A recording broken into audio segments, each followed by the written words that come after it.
What's up guys, Moniz here, and yesterday I finally got to go hands-on with the Essential phone. And I have to say it's one beautiful looking smartphone. Now I'm going to talk about some of the things that I like and don't like about it based on my initial first impressions. And the first thing that I really love about this phone is the design. It's completely unique, it's probably one of the best looking devices of 2017, and it feels the best in the hand compared to anything that I've used this year.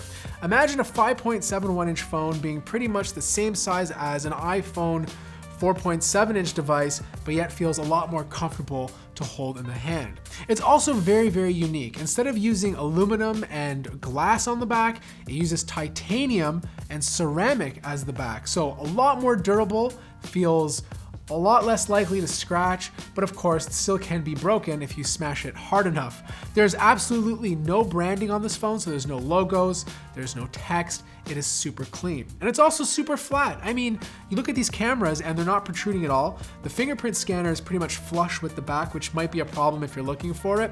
And there's these two unique connectors at the top right, which are used to attach mods. Now, mods have been done before. Motorola's done it, LG completely failed at it, and Motorola's approach is pretty good. You slap something on the back and it works. But the problem with that approach is you're stuck to the same design for 2 to 3 years.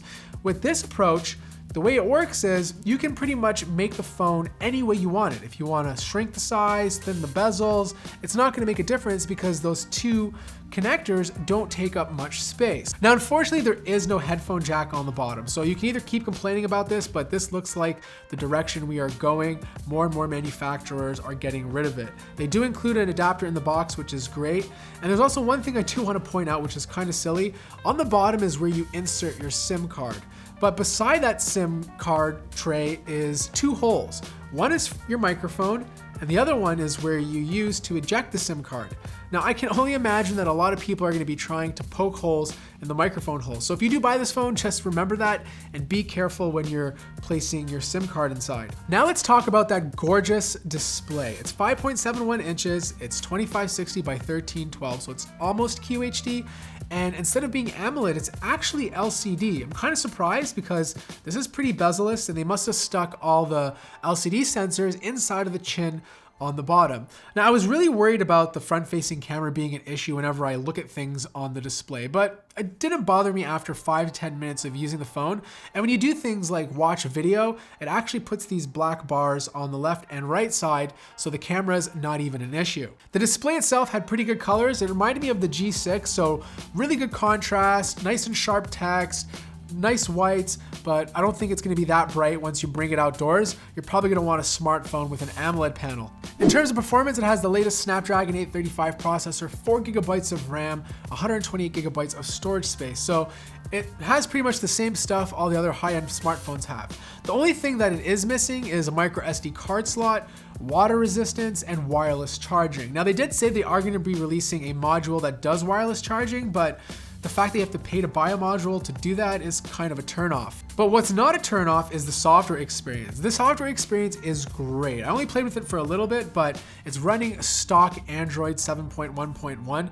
and there's absolutely no bloatware installed on this phone. I mean, there's not even one third-party app anywhere. So I kind of imagine this device as a very high-end Nexus smartphone. Now let's go back to the cameras for a second. There's two sensors on the back. They're both 13 megapixels and have an aperture of f1.9.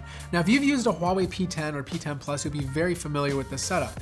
It has one RGB sensor, which is a color sensor, and the other sensor is black and white. So whenever you take a photo, it takes those two images, combines them together using software, and takes all the detail from the black and white photo, like contrast, and adds it to the image, so you get more vibrant looking photos. So that pretty much wraps up my impressions and hands-on with the Essential phone. It may not offer the exact same features or the standard features you get on a 2017 flagship phone like water resistance and wireless charging, but it offers a unique look. And I think for someone who wants to carry around a luxury looking smartphone, then this is the phone you're going to be taking a look at. When you pull this thing out of your pocket and you show it to people, or even when you're using it, you just feel proud to use it because it just looks so good and it's so clean. So if you have any questions, let me know in the comments below. I'll try to answer them in my review video. Thank you guys so much for watching this video. If you enjoyed it, feel free to hit the like button.